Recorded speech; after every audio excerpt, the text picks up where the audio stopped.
Bismillahirrahmanirrahim. Assalamualaikum warahmatullahi wabarakatuh. Alhamdulillahilladzi arsala rasulahu bil huda wa dinil haq liyudhhirahu 'alad dini kullih wa kafa billahi shahida. Asyhadu an la ilaha illallah wahdahu la syarika lah wa asyhadu anna Muhammadan 'abduhu wa rasuluh. Allahumma salli wa sallim wa barik ala Muhammadin wa ala alihi wa ashabihi wa man tabi'ahum bi ihsanin ila yaumiddin. Amma ba'du. Puji dan syukur marilah kita panjatkan pada Allah Subhanahu wa taala. Salawat dan salam semoga selalu tercurah limpahkan kepada baginda kita Nabiullah Muhammad sallallahu alaihi wasallam. Hadirin sidang salat subuh yang dirahmati Allah Subhanahu wa taala. Pada kesempatan yang berbahagia ini saya akan menyampaikan sebuah kultum dengan judul menjauhkan umat dari Al-Quran, cara orang kafir kalahkan muslimin.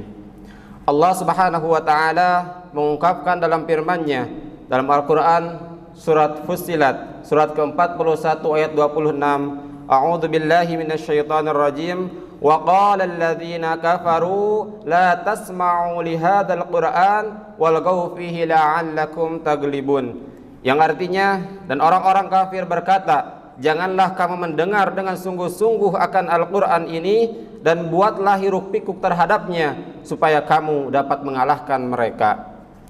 Jauh-jauh masa Allah telah mengungkapkan rahasia strategi orang-orang kafir dalam melawan umat Islam, umat yang dibekali pedoman dari langit, yakni Al-Quran.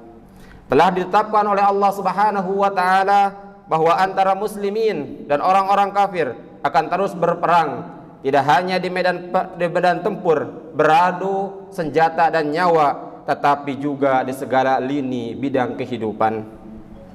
Telah terbukti di masa lalu, yakni masa nubuwah, kenabian dan khilafah, umat Islam tidak bisa ditaklukkan dengan senjata dan peperangan di medan jihad. Justru masa-masa keemasan yang belum pernah diraih oleh umat lain dapat dilampaui oleh kaum muslimin hingga membentuk satu peradaban keemasan. Quran surat Fussilat ayat 26 tadi menyiratkan bahwa orang kafir tahu sumber kekuatan umat Islam, yaitu Al-Quran. Mereka tahu selama umat Islam berpegang teguh kepada Al-Quran, selama itu pula muslimin tidak akan bisa dikalahkan. Maka mereka pun tahu satu-satunya cara mengalahkan umat Islam adalah menjauhkan muslimin dari sumber kekuatannya, yaitu menjauhkannya dari Al-Quran. Sekedar mendengar ayat-ayat Al-Quran saja akan memberi efek hidayah dari Allah. Orang-orang kafir sungguh menyadari hal ini. Ibnu Jarir pun menjelaskan, agar manusia enggan mendengarkan Al-Quran, orang-orang kafir berupaya untuk menciptakan alternatif kegiatan lain yang dibuat dengan maksud menjauhkan perhatian manusia dari Al-Quran. Dari sebuah riwayat diceritakan, saat Al-Quran pada masa Rasulullah SAW dibacakan, maka para kafir Quraisy sengaja membuat kegaduhan dengan berdendang ria dan bertepuk-tepuk tangan. Untuk apa? Untuk mengalihkan pendengaran dan perhatian manusia yang ada pada saat itu agar mereka tidak mendengarkan Al-Quran. Lalu bagaimana dengan zaman sekarang ini?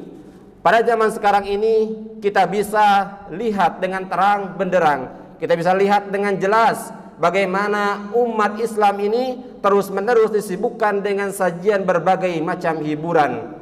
Di antaranya hiburan, food, film, fashion, sport, musik, game, reality show, komedi, competition, finance, dan lain-lainnya. Umat Islam terus disibukkan dengan hal-hal yang supaya tujuannya adalah menjauhkan umat Islam dari kekuatan yang sebenarnya, yaitu Al-Quranul Karim.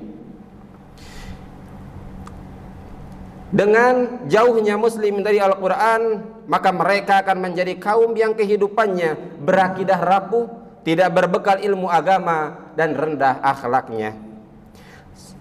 Salah satu tokoh kafir yang sangat mengenal kekuatan dan kelemahan umat Islam adalah Perdana Menteri Inggris Gladstone, yang hidup pada tahun 1809 sampai 1898, ia menyeru kepada petinggi-petinggi kafir lainnya bagaimana cara menghancurkan, bagaimana cara mengalahkan umat Islam. Ia mengatakan, percuma kita memerangi umat Islam dan tidak akan mampu menguasainya selama di dalam dada-dada pemuda-pemuda Islam bertengger Al-Quran. Tugas kita sekarang adalah mencabut Al-Quran dari hati mereka, baru kita akan menang dan menguasai mereka. Minuman keras dan musik lebih menghancurkan umat Muhammad dibandingkan daripada 1000 meriam. Oleh karena itu, tanamkan ke dalam hati mereka rasa cinta terhadap materi dan seks. Hadirin sidang salat subuh yang berbahagia, dengan dalam momentum yang istimewa ini, dengan momentum Ramadan ini, dan juga Ramadan dikatakan sebagai syahrul Quran, bulan di mana diturunkannya Al-Quran, maka jadikanlah momen ini adalah momen kita untuk terus memperbanyak waktu kita untuk berinteraksi dengan Al-Quran. Salah satunya adalah membacanya.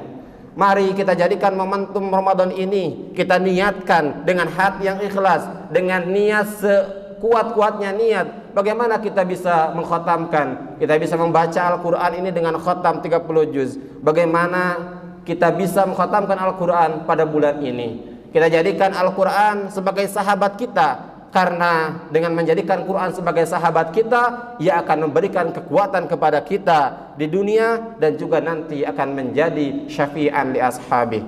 Sebagaimana Rasulullah SAW bersabda, Iqra'ul Qur'an fa innahu ya'ti yaumal qiyamah syafi'an li ashabi. Bacalah Al-Qur'an karena Al-Qur'an akan menjadi penolong pada hari kiamat. Salah satu indikasi menjadi sahabat Al-Quran adalah kita berinteraksi baik dengan Al-Quran. Kita banyak meluangkan waktu dengan Al-Quran, yaitu dengan membacanya. Kemudian selanjutnya kita memahami, kemudian selanjutnya kita mengamalkan pesan-pesan atau apa yang diperintahkan oleh Allah Subhanahu wa taala, yang diperintahkan kita lakukan, yang Allah Subhanahu wa taala larang kita tinggalkan. Insyaallah kalau kita di dalam hati kita ada Al-Quran, maka kita akan mampu mengalahkan orang-orang kafir yang senantiasa berencana dan terus membuat makar untuk mengalahkan umat Islam.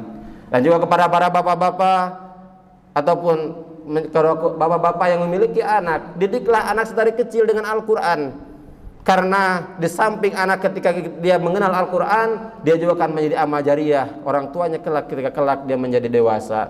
Dan juga mudah-mudahan ketika anaknya didikan dengan Al-Quran, ia akan menjadi pejuang-pejuang yang membesarkan, pejuang yang akan melebarkan dakwah Islam ini.